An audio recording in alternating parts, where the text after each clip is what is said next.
रेणुका अपने पति के साथ एक छोटे से घर में रहा करती थी और रेणुका बहुत ज़्यादा परेशान रहती थी क्योंकि उस बेचारी को सारे घर का काम अकेले ही करना पड़ता था।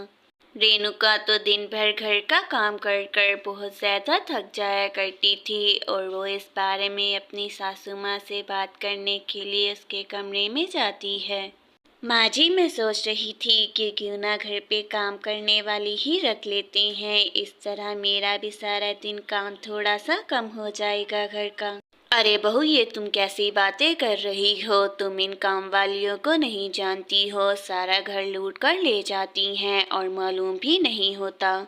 माँ जी, जैसी आपकी इच्छा। अगर आप नहीं चाहती कि हम घर के काम के लिए काम वाली रखें तो ऐसा ही होगा, मैं काम कर लूँगी सारा। रेणुका बेचारी तो अपनी सास की बात सुन लेती है और कुछ कहे बगैर ही वहां से चली जाती है। रसोई में इतने गंदे बर्तन देखकर रोनिका कहती है ऐसे, शादी से पहले मैंने क्या क्या सपने सजाए थे कि ससुराल जाकर ससुराल पर राज करूंगी और यहाँ तो मैं नौकरानी बनकर रह गई हूँ। रोनिका तो जल्दी से सारे घर के गंदे बर्तन भी धो लेती है और बर्तन धोने के बाद जब वो अपने कमरे में जाती है तो उसका पति उससे इस तरह कहता है, रेणुका, मैं जानता हूँ कि तुम्हें घर में बहुत सारे काम होते हैं, लेकिन उसके साथ साथ थोड़ा समय तुम्हें अपने पति के लिए भी निकालना चाहिए। राघव जी, मुझे तो खुद ही काम कर कर के अपने लिए ही वक्त नहीं मिलता है, तो आपके लिए घर के कामों से आखिर किस तरह वक्त निकालूं? रेणुका, तुम बिल्कुल भी चिंता मत करो, मैं अच्छे से जानता हूँ कि घर का काम बहुत ज़्यादा होता है। मैं माँ से इस बारे में बात ज़रूर करूँगा। जैसे ही गांव में अगली सुबह होती है, सुबह होते साथ ही रेणुका की सास उसे अपने पास कमरे में बुलाती है और रेणुका अपनी सास के पास जाकर ऐसे कहती है, माँ जी, बस मैं कमरे में राघव जी के कपड़े ही प्रेस कर रही थी और जैसे ही आपकी आवाज़ आई मैं वैसे ही तुरंत आपके पास आ गई।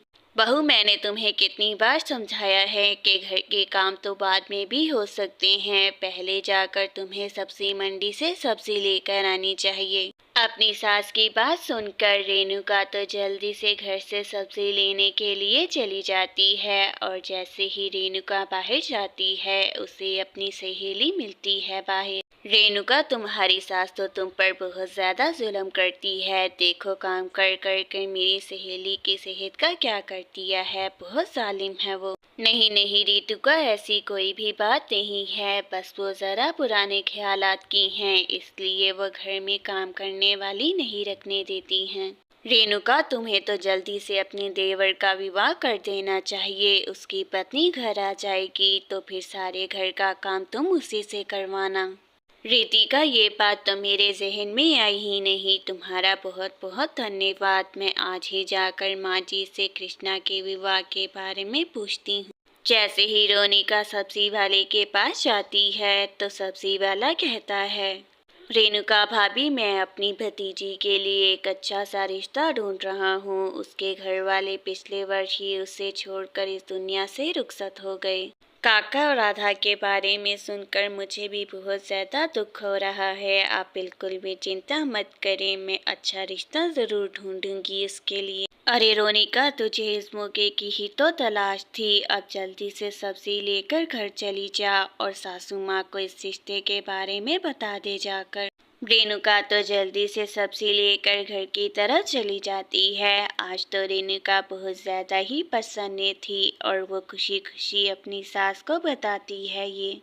रेणुका अपनी सास को राधा के रिश्ते के बारे में सब कुछ बताती है और कहती है कि वो चाहती है कि कृष्णा का विवाह उसी से ही हो जाए। अरे बहू, राधा को तो मैं अच्छे से जानती हूँ, वो मेरे गांव में ही रहती है, उसकी माँ ने उसे बहुत अच्छे संस्कार देकर पाला पोसा है। ऐसे ही कुछ समय भी बीतता है और कुछ समय बीत जाने के बाद कृष्णा और राधा का विवाह तो बहुत धूमधाम से सब करते हैं।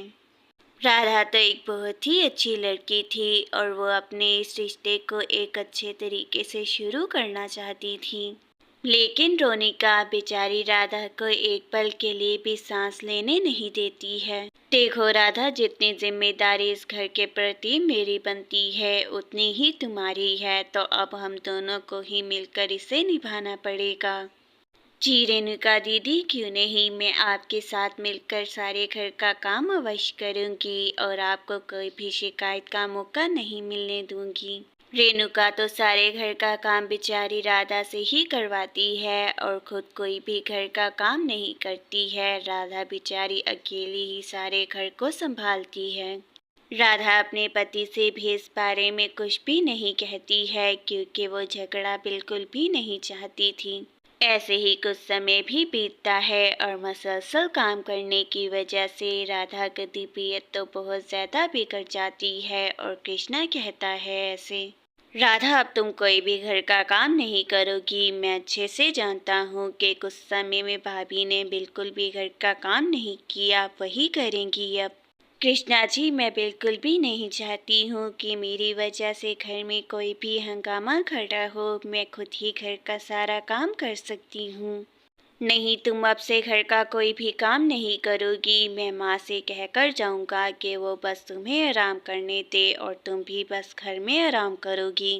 कृष्णा अपनी माँ को सब कुछ बताकर जाता है कि डॉक्टर ने उससे क्या कहा है। अभी राधा अपनी सासू माँ के पास ही बैठी होती है कि रेणुका वहाँ आकर कहती है, राधा अभी तक तुम यहीं पर ही बैठी हुई हो, सारे घर का काम पड़ा हुआ है। आखिर सारे घर का काम अकेले मैं कैसे करूँ, तुम ही बताओ। देखो रेणुका, राधा की तबीयत बिल्कुल भी ठीक नहीं है। डॉक्टर ने उसे आराम के लिए कहा है, तो सारे घर का काम तुम्हें ही करना है।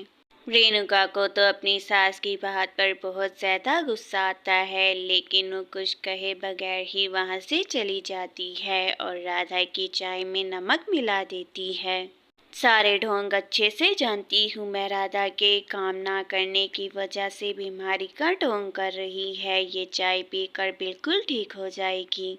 राधा की चाय तो उसकी सास पीने के लिए पकड़ती है और रेणुका कहती है, माँ जी आप ये चाय मत पिए, ये चाय तो मैं राधा के लिए बना कर लाई हूँ। अगर आप पीना चाहती हैं तो मैं आपके लिए बना कर लाती हूँ। राधा की सास तो वो चाय जैसे ही पीती है, वो चाय तो वो जल्दी से नीचे गिरा देती है और कहती है, रेणुका ये राधा के लिए तुमने कैसी चाय बनाई है, ये ना पीने के लायक है और ना ही फेंकने के। ये तुमने क्यों किया राधा के साथ? भाभी, अगर आप घर का काम नहीं करना चाहती थी तो आप मुझे पहले ही बता देती, चाहे जैसी भी तबीयत क्यों ना हो मैं काम कर ही लेती।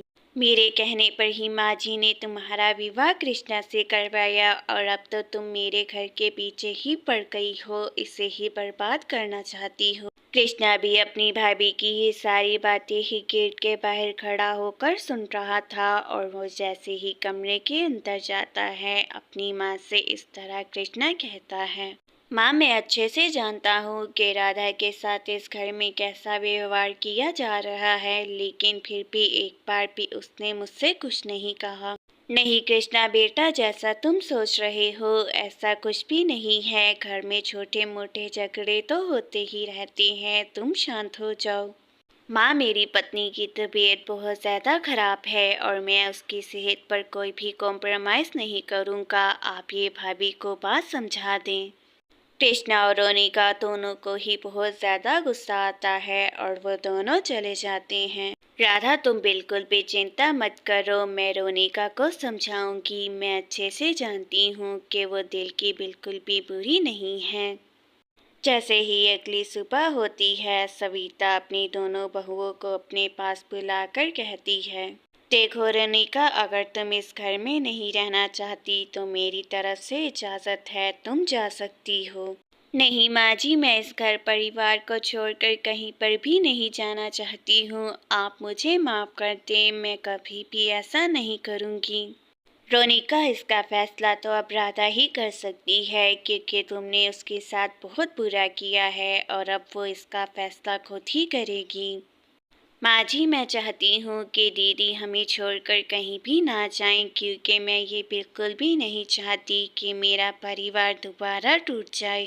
दादा, सच में तुम दिल की बहुत ही अच्छी हो जो तुमने मुझे क्षमा कर दिया। अब सारे घर का काम मिलकर हम दोनों बहनें साथ ही करेंगी। राधा और रोनिका तो अब हर काम घर का मिलकर ही किया करती।